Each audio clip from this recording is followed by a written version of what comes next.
A quiet city morning turns deadly when a body is found high above the streets, resting on the edge of a rooftop, as if placed there on purpose. No one saw who did it. No one heard a sound. But something strange moves through the cold air, a clue that doesn't belong. A clue carried from above. As detectives rush to the scene, only one thing is clear. This crime wasn't meant to be discovered, and the only witness may not even be human. The sun had barely risen when the call came in, and the city below still looked half asleep. But on the top floor of a tall building, everything felt wrong. A man lay motionless near the balcony railing, his body positioned too neatly for an accident. The wind pushed gently against his coat, but nothing else around him showed signs of a struggle. It was the kind of silence that felt staged, as if the truth had been wiped clean before anyone arrived. A soft echo of footsteps spread across the rooftop as the investigators approached. The glass of the balcony reflected the sky, but not a single fingerprint smudged its surface. The victim's phone was in his pocket, untouched, and his watch, still ticking like time, had refused to stop for him. Even the smallest detail felt out of place, but none of it explained how a man ended up dead with no mark of violence. The air carried an odd scent, sharp and out of rhythm with the city breeze. It drifted around the rooftop in shifting waves, almost too faint to notice, but impossible to ignore once sensed. Something had been here, something alive, something moving, and, whatever it was, had left just before help arrived. The investigators exchanged quiet glances, unsure if they were dealing with a simple fall or something far more complex. As they examined they discovered the security camera mounted above the rooftop door. Its red light was off, its wires cut cleanly, as though someone had planned the crime down to the last second. No alarms had been triggered, no forced entry was visible. Everything felt too controlled, too careful. Whoever did this didn't want to be caught. And they knew exactly what they were doing. Far below, the streets continued with their usual morning chaos, unaware of the mystery unfolding above. Cars moved, people walked, conversations rose and fell, but none of them could imagine the layers of secrets hidden on this quiet rooftop. The victim had lived a private life, no known enemies, no known dangers. Yet here he was, arranged like a final message no one could read. One of the investigators knelt beside the body, noticing a slight tilt to the man's head, as if he had been watching something right before the end. His eyes were half open, reflecting a faint trace of fear or surprise. The positioning felt too deliberate. If someone had pushed him, the body would show signs of impact. If he had fallen, his injuries would tell a different story. But there was none of that, only stillness, as if he had been placed here after death.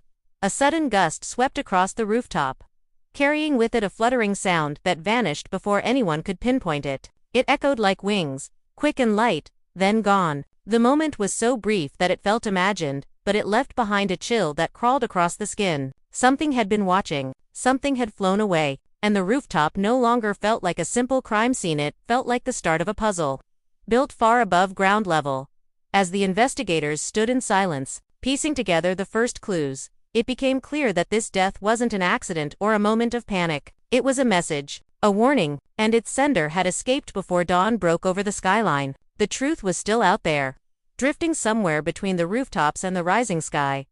The investigation grew heavier as the morning brightened, and every shadow felt like it was hiding something. The rooftop had no clear answers, but it had a feeling, an uneasy one, that kept tugging at the investigators' thoughts. Nothing about the man's death followed a normal pattern, and that made every small detail worth examining. As they continued their search, a young officer hurried up the stairs, carrying a tablet with shaky hands. He explained that someone from a nearby building had spotted a strange drone drifting above the area shortly before the body was discovered. The witness had recorded it, unsure whether it was important, but something about the timing made it worth checking.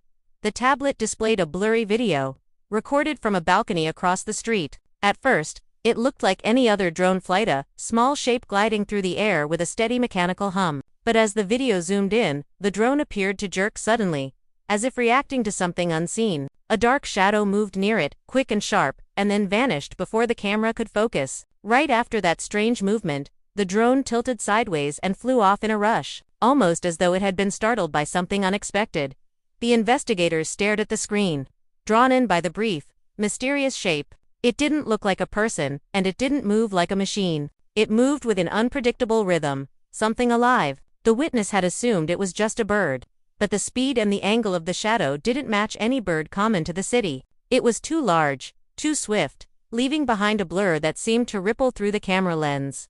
The rooftop suddenly felt less like a crime scene and more like the center of an invisible circle. Something had happened above them, something that started in the sky. The more they studied the footage, the more they sensed that the victim wasn't killed in the usual way. Instead, the truth had drifted down from far above, carried by something no one could fully understand yet. One of the investigators suggested enhancing the footage, but even at its sharpest, the shadow refused to reveal its shape. It moved with a strange grace, darting toward the drone and then lifting upward in a split second. A faint fluttering noise was captured by the microphone. Not mechanical, but natural, like wings cutting the air with purpose. The sound felt almost out of place, like it didn't belong to the skyline of tall buildings and busy streets. It felt foreign, as if the rooftop had been visited by something rarely seen. The witness also mentioned hearing a loud rustling sound moments before the drone sped away. It wasn't the usual flapping of a pigeon or seagull. It was deeper, heavier, beating the air in a way that made the hair on the back of the neck stand up. The investigators replayed the audio several times, letting the strange rhythm tap against their nerves. Whatever the sound was, it wasn't normal for this city. And if it wasn't normal, it might be connected to the victim. The more they examined the video, the more questions formed. Why was the drone flying so close to the rooftop? Was it watching the victim? Or was it recording something else entirely? And who was controlling it? The witness had no answers, claiming the drone seemed to be operating on its own. That detail only added to the mystery. A drone without a clear purpose was suspicious. A drone that crossed paths with an unknown flying shape was even more troubling. As they continued to analyze the footage, a strange idea began to grow among them. What if the victim had seen something he wasn't supposed to? Something delivered from the sky. The neat placement of the body, the silent surroundings, the absence of a fight. All of it hinted at a crime designed to leave no human trace. A soft breeze brushed over the edge of the building again, carrying the same faint scent they had noticed earlier. It danced through the air like a ghost of the truth, reminding them that whatever happened here did not come from the ground. The rooftops were no longer just rooftops. They were the first layer of a story unfolding above their heads. Something had watched the victim, something had flown past the drone, and whatever that shadow was, it had vanished into the sky before anyone could understand its role in the man's final moments. The investigation had reached a point where normal methods no longer felt enough. Too many clues were drifting just out of reach, and too many questions pointed upward rather than across the ground. As the investigators turned back to examine the rooftop again, the quiet sound of claws tapping lightly against concrete broke the tense silence. Rex stepped forward with sharp focus, lowering his head as he sniffed the air in slow, deliberate breaths. The wind that passed through the rooftop seemed to speak directly to him, carrying small pieces of truth that humans could not sense. His body stiffened, tail raised, and in that instant, everyone realized that Rex had detected something far beyond their understanding. His steps were precise, moving in a direct yet cautious line across the open rooftop. He followed a path invisible to everyone else, pausing now and then to confirm a scent that twisted and faded like smoke. The investigators watched closely, letting Rex take the lead, trusting his instincts more than any camera or tool. Something had been here, something alive, something fastened whatever it was had left behind, a trail faint enough to confuse people but strong enough for Rex to follow. He stopped near a narrow section of the rooftop wall where the morning sun cast long shadows. The investigators had walked past this area earlier, paying no special attention to it, but Rex lowered his nose to the ground with a deep inhale, then looked toward the rooftop's far corner. Without waiting for a command, he moved again, this time with more urgency, as if he had discovered a thread that pulled him forward. His movement led them toward a small rusted maintenance door tucked into the side of the structure. It was the kind of door most people would ignore, a simple metal frame, locked many years ago, forgotten by everyone except the building's old blueprints. Yet Rex pawed at it lightly, the way he did whenever a trail didn't end but simply passed into another space. They forced the door open, revealing a short, dimly lit corridor filled with dust that seemed untouched for months. But the air told a different story. Something had moved through here recently, disturbing the stillness. Inside the narrow passage, they noticed thin strands of something resting on the ground. At first glance, they looked like pieces of dried leaves or fragile paper blown in by the wind. But when they picked one up, the truth became unmistakable. It was a feather, long, smooth, and unlike any feather common to this area. Its color was a deep shade that shifted in the light, almost metallic, as if it belonged to a creature not often seen in this part of the world. And nearby lay more of them, scattered lightly, forming a subtle trail that led deeper into the passage like breadcrumbs left behind by an unseen visitor. Rex sniffed the feathers with sharp concentration. His ears twitched, and he looked toward the end of the passage. There was something else, a faint smell, foreign and earthy, with a touch of wildness. It wasn't the scent of a city bird or any animal familiar to the investigators. It carried a weight to it, a sense of distance, as if the creature that left it behind belonged to a world far from rooftops and concrete streets. As they reached the far wall, they discovered faint marks on the dusty floor. They were not footprints. They were not shoe marks. They were subtle impressions, curved and spaced perfectly, suggesting that something had landed here, rested briefly, and then taken off again. The investigators exchanged uneasy glances. The shape was too large to belong to a pigeon, too unusual to match a hawk. It was something else, something trained, something controlled. Rex continued his search, circling the area with growing intensity. Suddenly, he stopped and nudged a small, metallic object half buried under the dust. The object was smooth, light, and shaped like a small clasp. Its surface held tiny scratches, and one side bore a faint imprint like the grip of a talon. The moment they lifted it, another piece of the puzzle slid quietly into place. Whatever creature had been here was not wild. It had been equipped with something, used for something, guided towards something. The investigators felt the weight of this realization settle over them. They hadn't just stumbled onto random clues. They had found the traces of a trained animal, one powerful enough to move through the sky with speed and accuracy. Someone had used it. Someone had given it purpose, and that purpose had led it straight to the rooftop where the victim died. Rex sat beside them, watching their reactions, calm but alert. His eyes seemed to say what none of them could speak yet. The truth of this case did not rest on the ground, it was carried by wings, hidden in the sky, and waiting for them to look higher than they ever had before. The deeper the investigators went into the strange rooftop discovery, the clearer it became that this was no ordinary case. A death without signs of violence, a drone caught in the middle of something mysterious. And now the presence of exotic feathers and odd landing marks, it all pointed to a plan crafted with precision. Whoever was behind this had thought ahead, using methods that left almost no human trace. But every secret leaves a shadow somewhere, and slowly, those shadows began to take shape. By the time they returned to the main part of the rooftop, the investigation had shifted from confusion to calculated suspicion.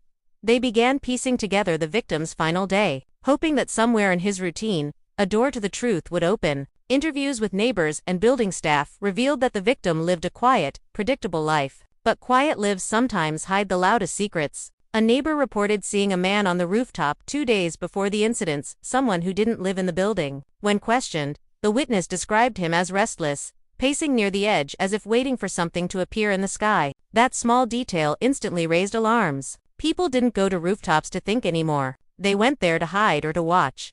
Another lead emerged when the investigators checked the building's visitor logs. A drone hobbyist living a block away had been warned several times for flying his drone too close to residential areas. He had a history of ignoring rules and posting risky footage online. His name appeared in a few complaints filed by local residents, including the victim. But when the investigators questioned him, he insisted he had nothing to do with the death. He seemed shocked when shown the recorded drone footage and claimed he lost control of his device the night before. According to him, the drone flew off on its own and never returned. His story was believable enough.